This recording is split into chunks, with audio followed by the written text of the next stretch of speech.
Bueno, queridos hermanos, vamos a continuar hoy nuestra lectura meditada del Sermón de la Montaña. Vamos a comenzar pues a pedirle a Jesús que está aquí presente, ¿verdad? Yo me lo imagino sentado en la montaña, en alguna roca. Dice que la muchedumbre vino alrededor y los discípulos se le acercaron. Y nosotros nos hemos acercado a Él. Vamos a pedirle que nos hable, que nos explique sus palabras, que nos dé su Espíritu Santo para comprenderlas. Oh Señor, tú que hablaste a la muchedumbre y nos sigues hablando por las Sagradas Escrituras, dinos hoy el sermón que dijiste aquella vez a nosotros, explícanos tu palabra, el mensaje que nos traes del Padre. Tú que viviste como hijo y nos quieres enseñar y ser nuestro maestro, para ser también nosotros hijos del Padre, para gloria del Padre. Venimos confiados a ti, Señor, sabiendo que tú viniste para enseñar y estás deseoso de enseñarnos. Te abrimos nuestro corazón, nuestra inteligencia. Nos inclinamos sobre tu palabra y confiamos en que tú nos la explicarás. En el Sermón de la Montaña estamos viéndote vivir como hijo y enseñándonos a vivir como hijos. Sí, Jesús, queremos vivir como hijos del Padre Celestial, tener un corazón de hijos, una conciencia de hijos, una vida de hijos, poder orar con el Padre Nuestro desde el deseo de nuestro corazón, como tú lo oraste. Padre, santificado sea tu nombre. Venga a nosotros tu reino, el reino de los hijos. Que reine en nosotros el amor de hijos al Padre y el amor tuyo, Padre.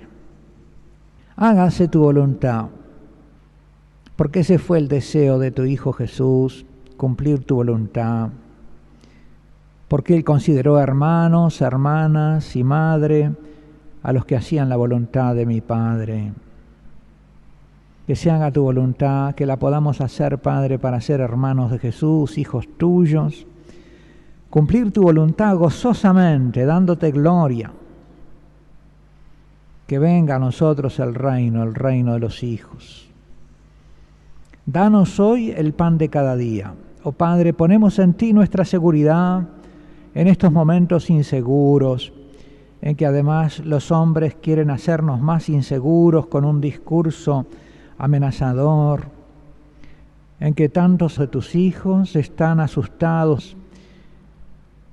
Nos ponemos nuevamente nuestra seguridad en ti, oh Padre, porque tú sabes que necesitamos todas esas cosas, y tú que te cuidas de las aves y de los lirios del campo, te cuidas más de tus hijos. Danos un corazón seguro en ti. Perdona nuestras ofensas y enséñanos a perdonar, a no guardar rencor con nuestros hermanos, a amarlos porque son hijos tuyos y tú los amas. Quieres que seas glorificado en ellos. No nos dejes caer en la tentación, Señor. Estamos en medio de tentaciones en un mundo en que tú no reinas, que no reconoce el reinado de tu Hijo, y que hace de todos los pecados un espectáculo disfrutable. No nos dejes caer en la tentación. Y líbranos del malo, del príncipe de este mundo, porque él está detrás de todo ese pecado organizado que quiere apartar a los hombres de ti, a los que tú creaste para hijos, quiere convertirlos en enemigos tuyos, oh Padre. Confiamos en ti como confió Jesús. Habíamos llegado explicando que toda esta parte contiene una serie de ejemplos en que Jesús dice cómo los hijos tienen que superar la justicia de los escribas y de los fariseos, viviendo una justicia de hijos. Y esto no era una abolición de la ley, sino exceder la ley llevándola a su cumplimiento, a su perfección. Él había dicho: no penséis que he venido a abolir la ley, sino a llevarla a su perfección. Y la perfección es la perfección del Padre, que vamos a encontrar en el versículo 48. Sed perfectos como vuestro Padre Celestial es perfecto. Siendo perfectos como nuestro Padre Celestial, cumplimos perfectamente su voluntad. Y esa es la perfección de la ley. Porque la ley era una manifestación imperfecta de la voluntad del Padre. Ahora la voluntad del Padre se nos manifiesta perfectamente en Jesús y se hace posible que también nosotros cumplamos perfectamente su voluntad. Y Jesús ha ido diciéndonos: habéis oído que se dijo, no matéis, yo os digo, no insultéis, no hiráis el vínculo con las personas, no destruyáis el vínculo con las personas, porque la plenitud de la vida consiste en los vínculos son santos. Tú tienes un vínculo filial con el Padre, Él tiene un vínculo paterno con los demás y por lo tanto tú tienes un vínculo fraterno con todos. Y esos vínculos son la vida. El que rompe esos vínculos mata. Después había dicho, habéis oído que se dijo, no cometerás adulterio. Yo digo, todo el que mira a una mujer deseándola comete adulterio. Aquí también la conducta del hijo excede lo que la ley manda, la pureza del corazón, la pureza interior, y no hacer lo que al Padre le ofende. Y si bien aquí se le prescribe explícitamente al varón y se le prohíbe al varón desear a la mujer, la consecuencia de esto es también que una hija de Dios, como no quiere que el padre sea ofendido por ninguno de sus hijos, tampoco pone en ocasión de ofender al padre a ninguno, y por eso es pudorosa. El pudor de la hija de Dios viene de acá, que no quiere que ningún hijo de Dios lo ofenda deseándola. De modo que aunque está explícitamente mandado lo relativo al hijo varón, de aquí se deduce lo que debe ser la conducta de la hija mujer. Y ayer hablábamos del velo, ¿verdad?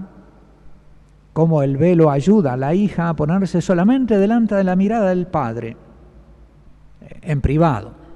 Porque ahora, como desapareció de la iglesia en público, si uno se pone el velo, al contrario, atrae todas las miradas.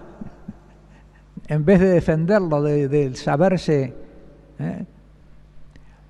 Después el adulterio, lo habíamos explicado, la veracidad, la palabra de los hijos que nos juran, no son vengativos ni rencorosos, y culmina esta conducta, estas obras de los hijos de Dios, culmina con el amor a los enemigos. Habéis oído que se dijo, amarás a tu amigo y odiarás a tu enemigo. Pues bien, yo os digo, amad a vuestros enemigos, rogad por los que os persigan.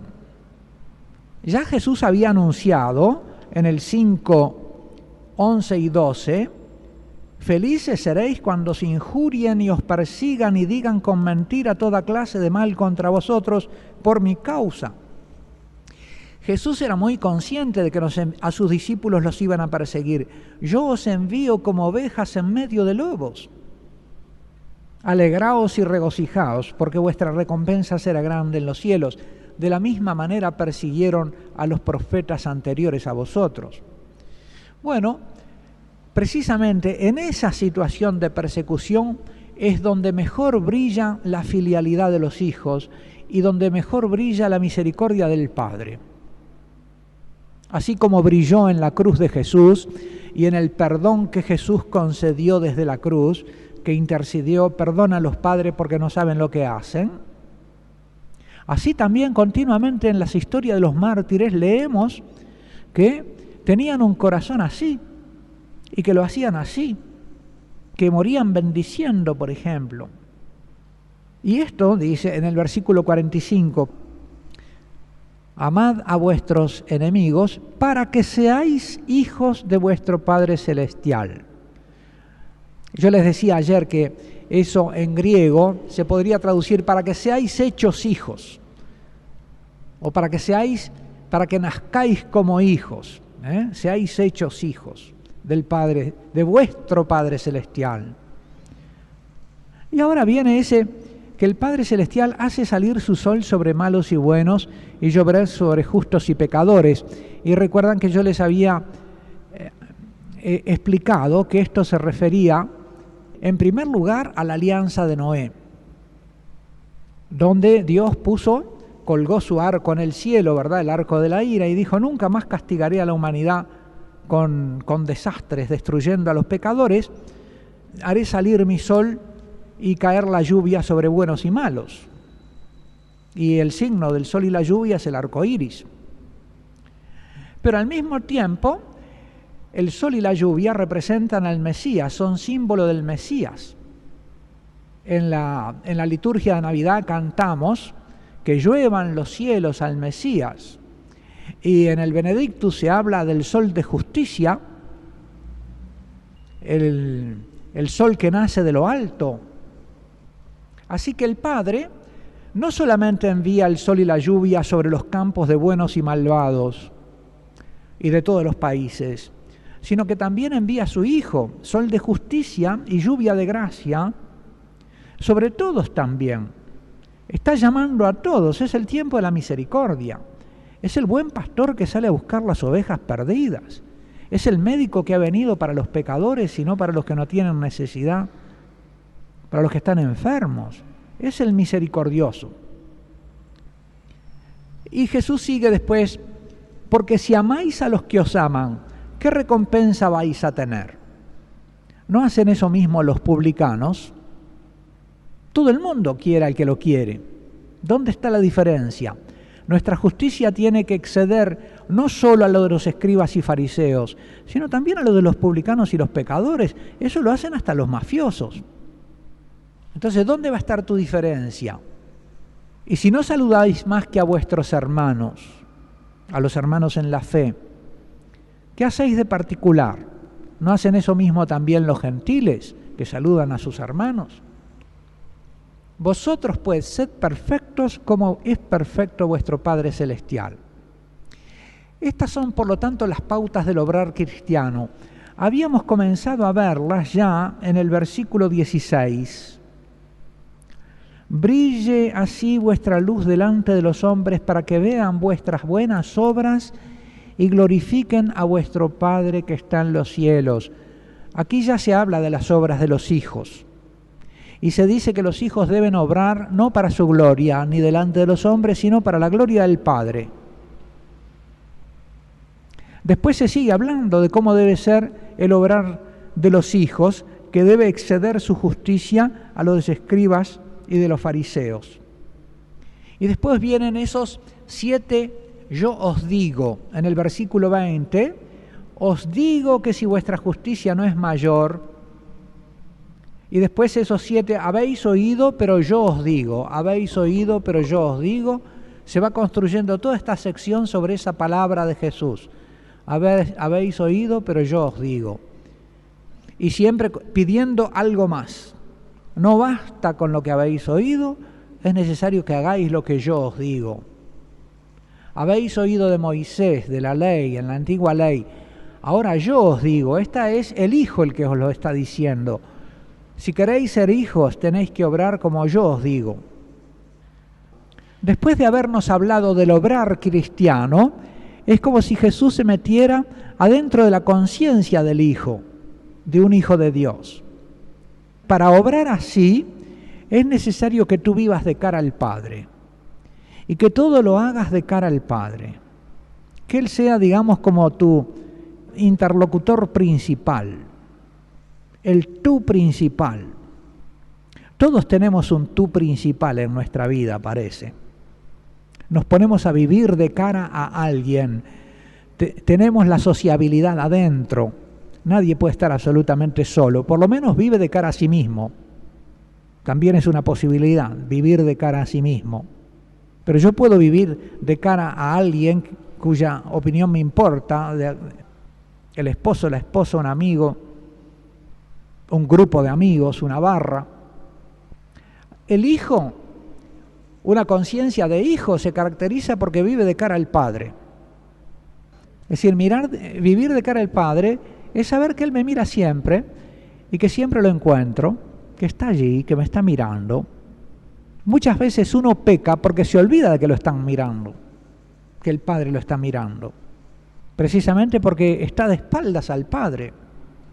Imitar su perfección, si yo lo veo y lo miro, entonces lo tengo en cuenta, lo conozco, esta es la vida eterna, que te conozcan a ti, Padre, que te estén mirando siempre como yo, dice Jesús, su perfección, imitar su perfección, esperando su aprobación, temiendo ofenderlo, sin buscar gloria de los hombres ni temer su juicio. Esto es un poquito el resumen que a mí se me ocurrió hacer de lo que vamos a encontrar ahora en el texto. Podría hacerse otro resumen, porque hay muchas otras cosas más en el texto. El texto siempre tiene, como decían los rabinos, cada texto bíblico tiene 70 caras. Tiene una plenitud de sentido. Uno le parece que ya lo comprendió, lo vuelve a leer y comprende más. Y siempre tiene rincones donde Dios le sale a uno de sorpresa y le dice cosas nuevas. La Escritura es maravillosa. Vamos a ver entonces cómo comienza el capítulo 6, el versículo 1. Jesús de entrada ya nos dice: cuidad, guardaos de no practicar vuestra justicia delante de los hombres para ser vistos por ellos. De lo contrario, no tendréis recompensa de vuestro Padre que está en los cielos. Ya habíamos visto antes que les decía que si vuestra justicia no es mayor que la de los escribas y fariseos, no entraréis en el reino de los cielos. Los escribas y los fariseos practicaban su justicia muchas veces para ser vistos. Recuerdan ustedes muchos pasajes del Evangelio en que Jesús precisamente le reprocha eso. Se visten con amplios mantos y vestiduras, con flecos, se pasean por las plazas, quieren buscar los primeros puestos en las sinagogas, buscan el prestigio y se pelean por los primeros puestos en los banquetes, andan buscando el honor, el ser tenidos en mucho. Son puntillosos en eso, suspicaces. Bueno, esa no es la conducta que Jesús quiere para sus discípulos y nos dice: de ninguna manera por ese camino llegan a hijos de Dios. ¿Por qué? Porque yo fui por otro camino. Volvamos a mirar por un momento a nuestro Señor Jesús, que es Dios, que ha venido a sentarse en una roca en la montaña, sin almohadones, sin grabadores, porque quería que nuestro corazón fuera el grabador, que sus palabras nos quedaran grabadas en el corazón. Y por lo visto se han ido grabando durante 2000 años en muchos corazones para que nos lleguen a nosotros hasta ahora. A veces las palabras que los oradores dejan dichas en los grabadores parecen muy seguras, pero caen en el olvido. Uno se encuentra un cajón con casetes, ¿verdad?, viejos y olvidados que apenas sabe lo que tienen y de repente no se vuelven a escuchar. La palabra de Jesús, que no quedó grabada en ningún grabador, quedó en el corazón de sus fieles y hasta hoy día. Pero es Dios el que está sentado en esa roca. Y es Dios el que me viene a hablar con un lenguaje tan sencillo. Y me viene a decir cosas que parecen tan sencillas que en medio de los discursos pagados de sí mismos, presuntuosos y técnicos de hoy en día, parece hasta menospreciable. A veces yo oigo hablar el lenguaje que hablan en pedagogía actualmente y en ciencias de la educación, y es algo que no entiende nadie. Y parece que cuanto más incomprensible y críptico es, más prestigio tienen los que lo hablan, que ellos son los que lo entienden. Y entonces se crea una especie de tecnocracia que, asegurada por ese idioma arcano de una tribu exquisita, que es la única que entiende ese lenguaje abstruso. Jesús nos habla con una sencillez. Dios baja no a los parlamentos ni a los palacios, viene a la montaña y se sienta sobre una roca, y todo el que pasa por ahí, y dice que venía curando enfermos, y viene toda la gente que ha sido curada o que aspira a ser curado. Para nosotros vino, y hablarnos a la parte más sencilla de nuestro corazón. ¿Y qué nos dice? Cuídense de no practicar su justicia delante de los hombres para ser vistos por ellos. No vivas para ser visto por los hombres. Ay, corazón mío, aprende esta lección, grábatela bien. Jesús, grábala en mi corazón, y cuando me venga la tentación de obrar para que los otros me vean, pásame la grabación de nuevo. Recuérdame tu palabra. Y ahora vienen entonces la limosna hecha de cara al Padre, y en el secreto, la oración en el secreto y el ayuno en el secreto. Por tanto, versículo 2, cuando hagas limosna, no lo vayas trompeteando por delante, como hacen los hipócritas en las sinagogas y por las calles. Hacen algo y le ponen la etiqueta de la institución que lo hizo, para que se sepa bien. Esto lo hicimos nosotros, para ser honrados por los hombres. En verdad os digo que ya reciben su paga. Tú, en cambio, cuando hagas limosna, que no sepa tu mano izquierda lo que hace tu derecha. Así tu limosna quedará en secreto, y tu Padre, que ve en lo secreto, te recompensará. Es decir, que si quiero encontrarme con la mirada del Padre y vivir bajo su mirada, tengo que ir a lo secreto de mi corazón. Allí donde nadie más ve, ahí veo al Padre y soy visto por Él. Es como un lugar de encuentro con el Padre, donde si quiero ser hijo, tengo como que bajar al encuentro con mi Padre en ese secreto donde no soy visto por nadie y tampoco veo a nadie más que a Él. No miro a nadie más de reojo. Qué maravilla, ¿no? Esta enseñanza de Jesús. Se ve que Él hacía eso, que Él seguramente lo practicaría en la soledad de Nazaret, no como un momento, sino como el lugar de la vida oculta en Dios. Jesús como que se sentía más visto por el Padre en Nazaret que en medio de las muchedumbres que lo apretujaban, mirado por todos y buscado por todos. Y de esta experiencia nos está hablando, sin duda, porque no nos inventa cosas Jesús. Jesús nos habla de lo que Él vive, de lo que Él vivió, de su experiencia de hijo de Dios, hecho hombre. Y nos habla aquí también de la paga, como que uno puede esperar recompensa de las obras. Y a veces nos pasa que nos cansamos de dar porque nos ponemos en determinado momento a decir, bueno, sí, yo siempre estoy dando, pero ¿qué recibo? Nunca me dan nada.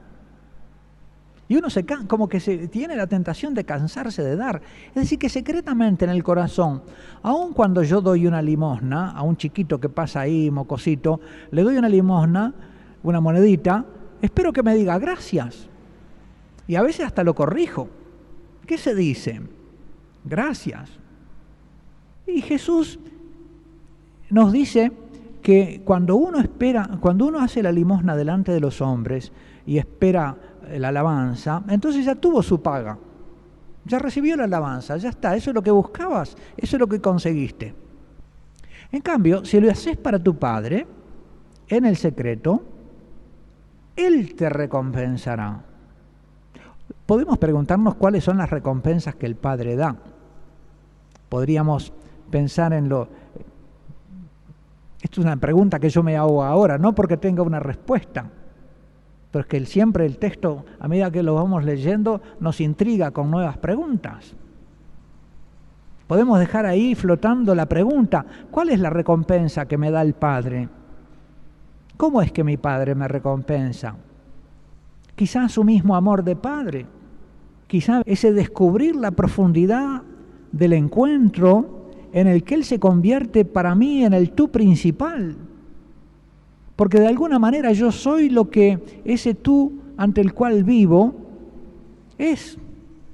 Y si yo vivo ante el Padre como mi tú principal, entonces soy su hijo. Y esa es la recompensa de repente, la misma filiación. No sé, trato de responder a la pregunta que se me planteó. Son materia de meditación. ¡Qué maravilla! Jesús Ilumina nuestro corazón para que el Espíritu Santo nos conteste estas preguntas que nos hacemos en tu presencia, ante la interpelación de tu palabra maravillosa. Tus palabras nos dan vida verdaderamente, oh Jesús. La oración en secreto.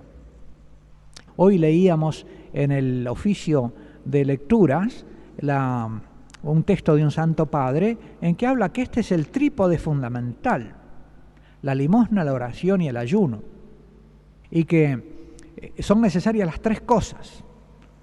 Que no basta la oración sola si no hay ayuno y oración. Que no basta el ayuno si no hay oración y limosna. Y que no basta la limosna si no hay oración y ayuno. Las tres son necesarias. Y como que cada una se nutre de la otra. Es necesario que yo mortifique con el ayuno el desorden de mi carne para hacerme libre para el espíritu, y también para poder ahorrar para dar, que me prive para dar a otro. Es necesario que ore a mi Padre, que ayude a mi hermano. La oración en secreto al Padre. Vamos a leer el versículo 5.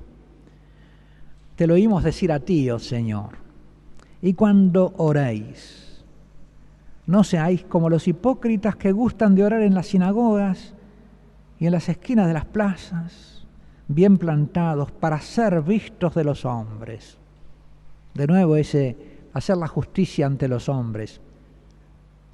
En verdad os digo que ya reciben su paga, ya tienen lo que esperaban. ¡Qué piadoso! Ya recibió la alabanza y tiene la paga de lo que esperaba. Pero qué poca paga por la oración, una alabanza humana que pasa. Tú, en cambio, cuando vayas a orar, entra en tu aposento y después de cerrar la puerta, que nadie te vea, ora a tu Padre que está allí en lo secreto.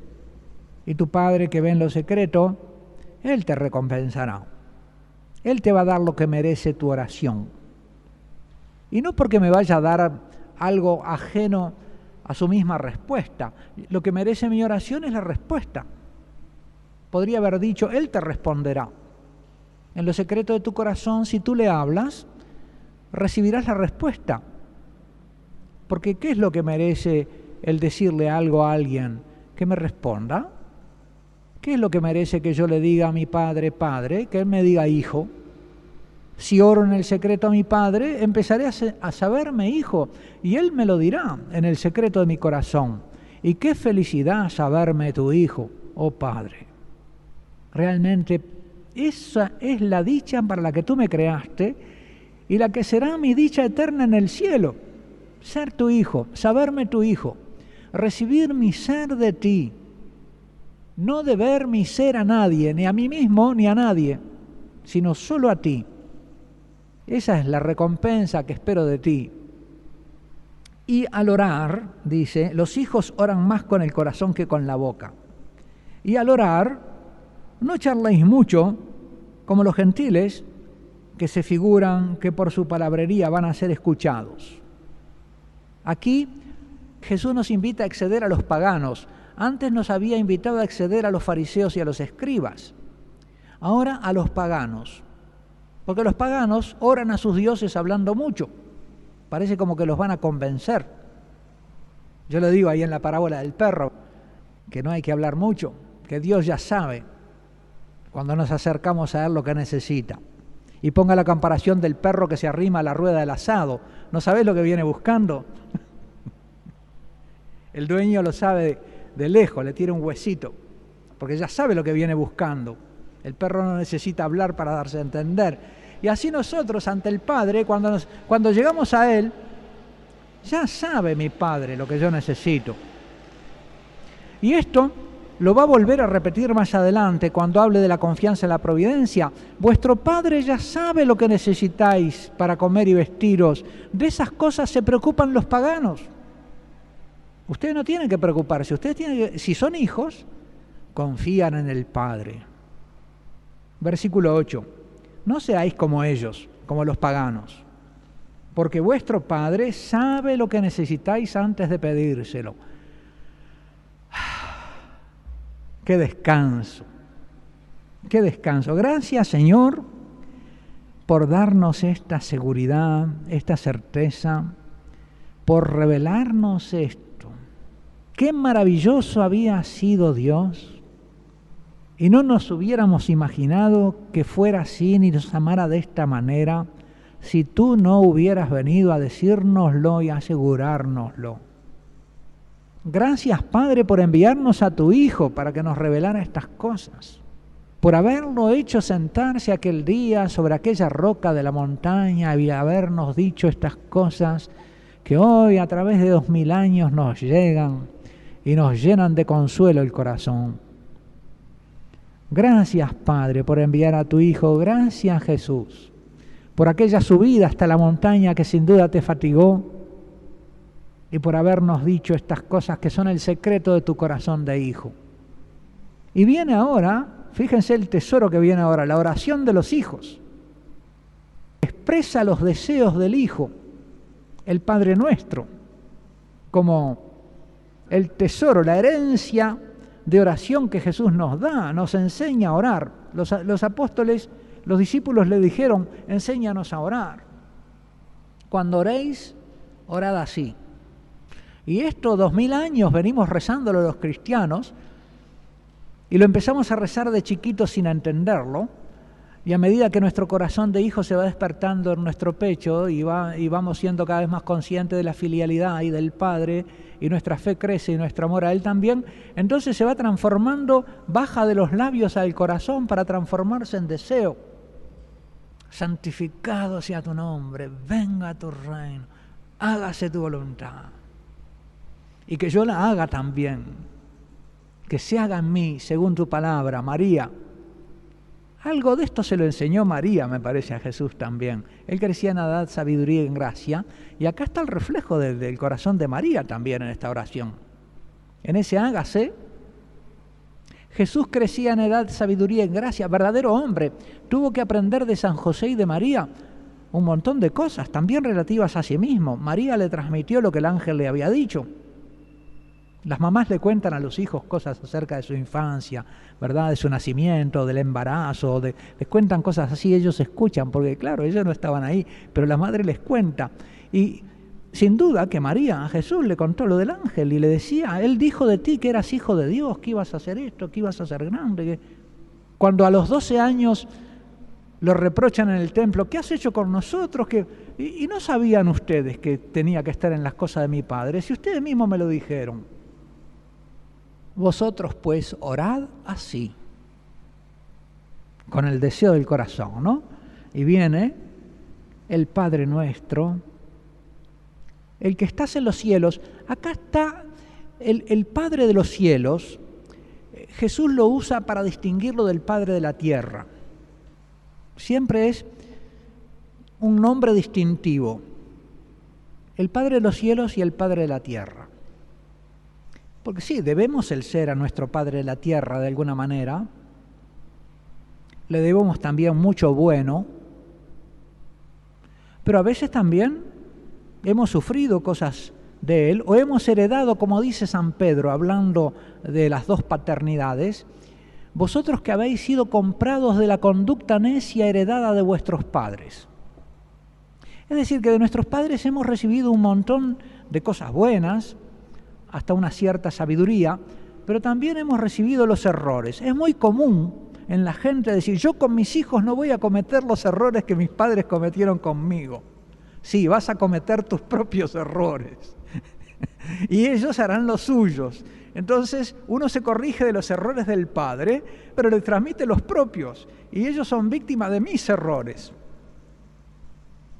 Entonces hay una conducta necia que heredamos de nuestros padres. Porque sí, son hijos de Adán y Eva, aunque estén bautizados y sean muy santos, pero siempre hay algo, ¿verdad?, que el pecado original produce en ellos, o que a mí me impide recibir de ellos lo bueno.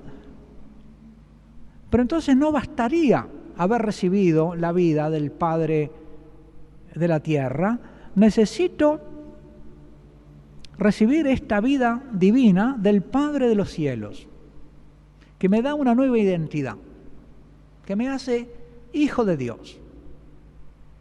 Entonces es el Padre, Y acá, al llegar a la palabra nuestro, quiero hacerles otra reflexión. Fíjese que Jesús, en el Sermón de la Montaña, no ha hablado en forma individual, tú, sino que nos ha hablado siempre en conjunto. A sus discípulos, vuestro Padre, habla ustedes, vuestro Padre. Y con esa manera de hablarnos en conjunto, como que nos ayuda a hermanarnos. De modo que de nuestra relación filial, paterna, de mi relación filial al Padre, viendo que ese Padre mío tiene otros hijos que considera suyos, voy a tener que descubrir que son mis hermanos.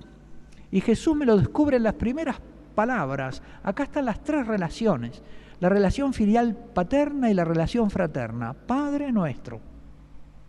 Es decir, que las dos primeras palabras del Padre nuestro ya me ponen en relación, ya me sumergen en una relación, en un nosotros de relaciones, Padre y hermanos. Me sumergen en un mar de relaciones presididas por ese Padre. Por eso es tan importante para Jesús, recuerdan, el que insulta a su hermano porque está cortando el vínculo. Recuerdan que el vínculo era la vida. La ley prohibía matar. Jesús no quiere ni que cortemos el vínculo, porque eso es separarnos de la vida, es matar de alguna manera también las relaciones.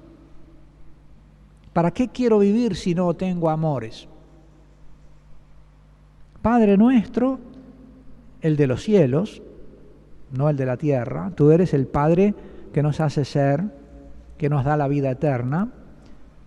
Santificado sea tu nombre, que todo el mundo te glorifique, que sea reconocido tu nombre de Padre, tu rol de Padre, que todo el mundo sea hijo tuyo y se sepa hijo tuyo. Esta es la vida eterna, dijo Jesús lleno de gozo, que te conozcan a ti, Padre, que te conozcan, que te reconozcan como Padre, que sepan que tú les das la vida. Esto es la vida eterna. Y por eso, esto es ya el reino. La vida eterna comienza acá. En la medida en que vamos conociendo al Padre y amándolo, en esa misma medida comienza nuestra vida acá. Nuestra vida eterna ya empezó. La vida eterna no es algo que viene después de la muerte, es algo que empezó ya. Venga tu reino, hágase tu voluntad así en la tierra como en el cielo. Nuestro pan cotidiano, dánoslo hoy, y perdónanos nos enseña a vivir en el presente. Eso también es importante, el Padre Nuestro. Nos enseña a vivir hoy, en el hoy. Hay como una especie de amenaza, a veces, de una tentación, que nos hace vivir en el pasado o que nos proyecta para pensar demasiado en el futuro y preocuparnos demasiado del futuro. La condición filial, el corazón filial, le permite a uno vivir el hoy, y estarse recibiendo hoy del Padre. Empezar el día pidiéndole: Padre, engéndrame hoy. No hay manera más linda de empezar el día que agradecerle al Padre que me está dando el ser y pedirle: engéndrame hoy, dame tú el ser hoy. Porque yo no puedo ser padre de mí mismo, no me puedo dar el ser a mí mismo. Soy como un mendigo delante de ti que te tiene que pedir todo. Me puedo declarar tranquilamente, puedo declarar mi incapacidad y esperar que tú me des y me hagas capaz de lo que tú quieras que sea capaz para tu gloria. Y si tú no me quieres dar esa capacidad, entonces no me preocupa, ni me siento culpable de hacer cosas que tú no quieres que haga. Y de las que tú quieres que haga, confío en que me harás capaz, hoy. Y el futuro está en tus manos. Qué paz, qué libertad tan grande da vivir el hoy de los hijos. Jesús en un momento dice, por ejemplo, Padre, ha llegado la hora. Reconoce un momento que viene, un momento de prueba. ¿Y qué diré? Pase de mí esta hora, pero si para esto he venido, que se haga tu voluntad. Hoy, ¿no? Dánosle hoy. Es muy importante eso. Y acá se trata del pan, el pan. Todo lo que es pan para que yo necesito. Dios es nutricio desde el comienzo. No es solo el pan eucarístico, como dicen algunos, porque les parecería que, en fin, ¿no? No. Es también el pan, y el vino, ¿no? Y también el pan eucarístico, por supuesto. Pero es el pan que necesitamos. Dios es nutricio. Es muy lindo ver a lo largo de la Sagrada Escritura cómo Dios se manifiesta como un Dios nutricio que tiene la alegría de dar de comer. Una alegría que se refleja mucho en la mujer, la alegría de dar de comer, de alimentar. Las mujeres a veces hasta se pasan y lo quieren hacer comer más de lo que necesitan. Come. Mi madre era así, siempre nos hacía comer. Vamos a hacer una pequeña pausa y después vamos a seguir con un recorrido de algunos pasajes de la Sagrada Escritura donde se ve a Dios como nutricio.